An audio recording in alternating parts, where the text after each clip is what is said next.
CPM നേതാവ് MM മണിയുടെ വിവാദ പ്രസംഗം വീണ്ടും. ഇടുക്കി SI എന്ത് വൃത്തികേടും ചെയ്യുന്ന തന്തയ്ക്ക് പിറക്കാത്തവനെന്ന് MM മണി പറഞ്ഞു. പൈനാവ് പോളിയിലെ വനിതാ പ്രിൻസിപ്പലിന് ഒരുമാതിരി സൂക്കേടാണെന്നും മണി പറഞ്ഞു. ചെറുതോണിയിൽ നടത്തിയ പ്രതിഷേധ യോഗത്തിലാണ് CPM നേതാവിന്റെ അധിക്ഷേപം.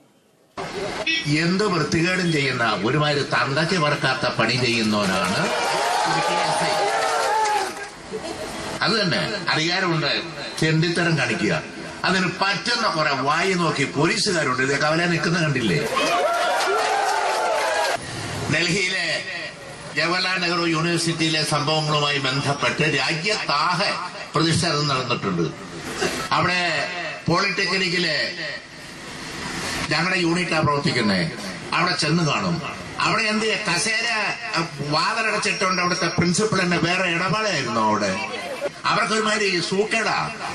സ്കൂളിൽ എവിടെയെങ്കിലും വാതിലടച്ചിട്ട് പഠിപ്പീര് നടത്തും. അവിടെ പഠിപ്പീരല്ല, പിന്നെ വാതിലടച്ചിട്ട് വേറെ പണിയാ. എന്നിട്ടോ ചവിട്ടി പൊളിച്ചു എന്നും പറഞ്ഞ് വകുപ്പ്, ഇന്ത്യൻ പീനക്കോഡിലെ വകുപ്പ് ഗോപിനാഥ്. കൂടുതൽ വിവരങ്ങളുമായി ബിജു തറയിലുണ്ട്. ബിജു, MM മണിയുടെ പ്രസംഗത്തിന്റെ ഉള്ളടക്കം എന്തായിരുന്നു? കന്നി ഫെബ്രുവരി 16 JNUവിലെ സമരത്തിന് അനുഭവം പ്രകടിപ്പിച്ചുകൊണ്ട് SFIക്കാർ സമരം നടത്തിയിരുന്നു. ഈ സമരത്തിന്റെ ഭാഗമായി തൊട്ടടുത്ത് തന്നെ സ്ഥിതി ചെയ്യുന്ന പോളിടെക്നിക്കിലേക്ക് SFIക്കാർ എത്തുകയും അത് സംഘർഷത്തിൽ കലാശിക്കുകയും ചെയ്തിരുന്നു. ഈ സംഘർഷത്തെ തുടർന്ന് പോലീസ് 4 SFI പ്രവർത്തകർക്കെതിരെ കേസ് ചാർജ് ചെയ്തിരുന്നു. ഈ പ്രവർത്തകരെ പിടിക്കാൻ ശ്രമമുണ്ടായപ്പോൾ അതിനെ CPM തടയുകയുണ്ടായി. ഇതിൽ ചെറിയൊരു സംഘർഷത്തിലേക്ക് എത്തിയിരുന്നു. ഇതിന്റെ ഭാഗമായി ഫെബ്രുവരി 20 ശനിയാഴ്ച വൈകിട്ട് ചെറുതോണിയിൽ ഒരു പ്രതിഷേധ യോഗം CPM സംഘടിപ്പിച്ചിരുന്നു. ഈ യോഗത്തിലാണ് MM മണി വിവാദപരമായ പ്രസംഗം നടത്തി. ഈ പ്രസംഗത്തിൽ ഉടനീളം അദ്ദേഹം അസഭ്യമായ സഭ്യേതര വാക്കുകൾ തന്നെയാണ് ഉപയോഗിച്ചിരുന്നത്.